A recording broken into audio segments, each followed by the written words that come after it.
So this just in, oh my god. Another YouTuber turned out to be a pedophile.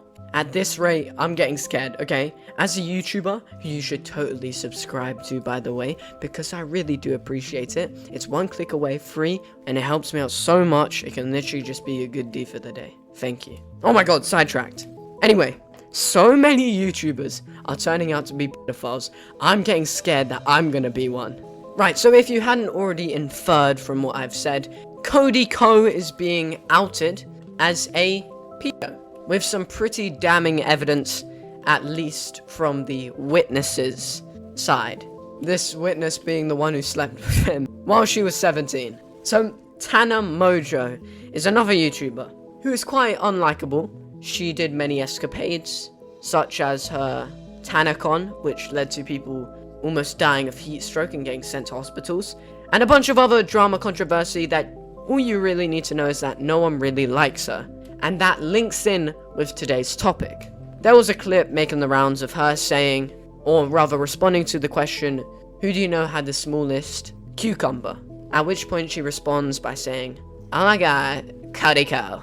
I can literally say that because I was 17. I can say that. And she also said on the podcast that she did in fact sleep in a bed with Cody Co. Yikes! Some clips of Cody Co in a podcast and talking with Tana Mojo and asking some suspicious questions to teenagers have not aged well.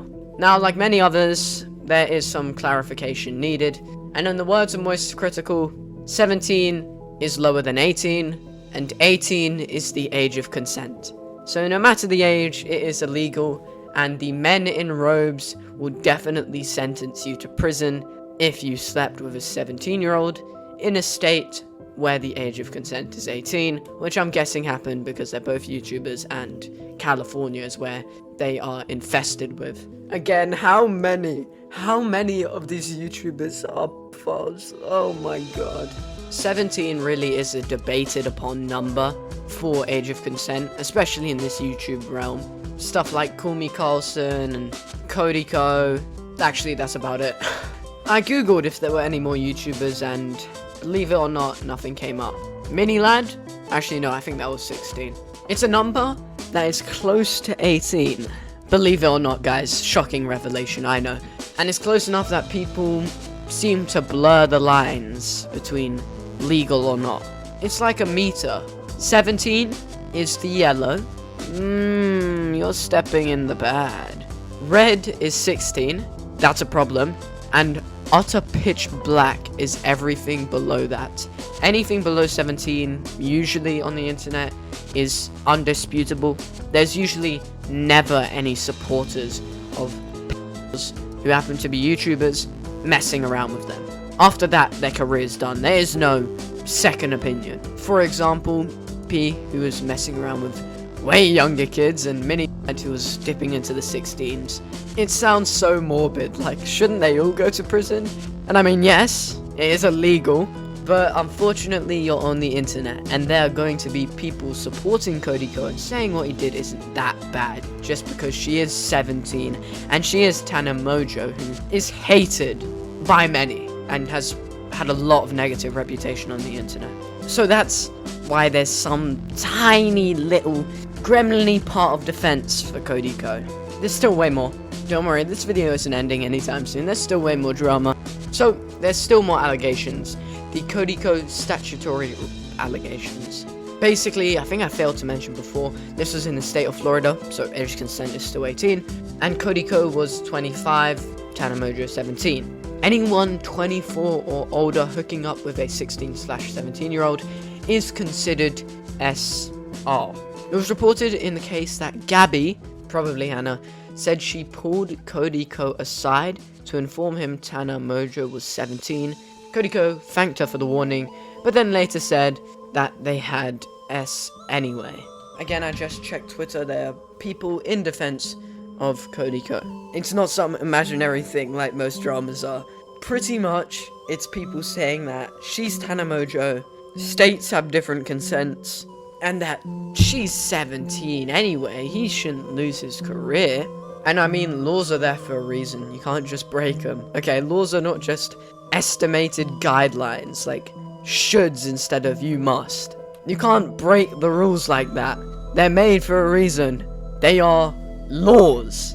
It is a crime. It is criminal activity. They were in a state where the age of consent was 18. It was illegal. No bueno. A crime. Okay. Not gonna lie, I just rewatched that. It seemed really cringe and condescending. You know it's a crime. We all know it's illegal to sleep with a 17-year-old where the age of consent is 18, especially in Florida, where if you're over 24, apparently it is indeed SR, Law and Order Special Victims Unit. It's exploitative. I don't know what Cody was looking to gain. I'm not in his brain. I can't travel back in time and then see what he was thinking about.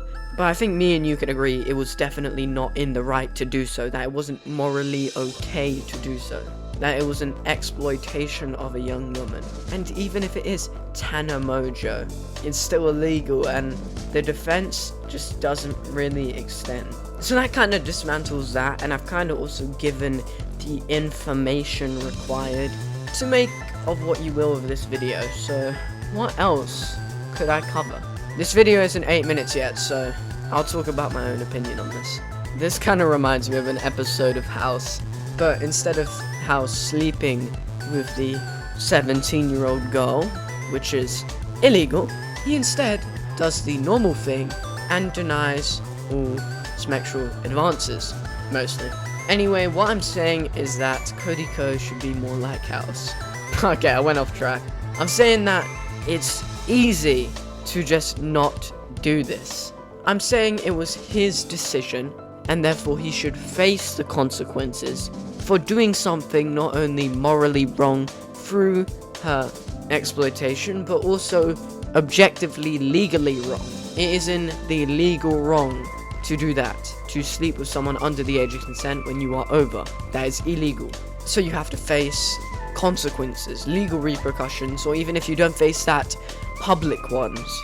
But then again, if he doesn't face any legal repercussion, what is Twitter people gonna do?